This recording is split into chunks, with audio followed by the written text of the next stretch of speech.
Here's y'all an update.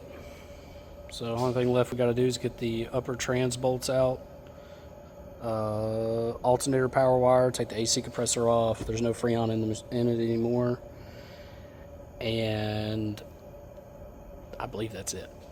I believe we're already done.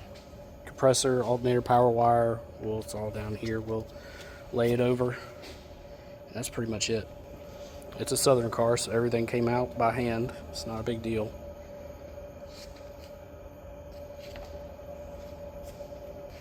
Oh, yep, we got to take the axle and carrier out of this side. Yep, we got to take that out. So that part of the suspension's coming off. And then once that stuff's out, we will part the transmission, take the engine mount out, and she's coming out the top. She's coming out the top. Stay tuned.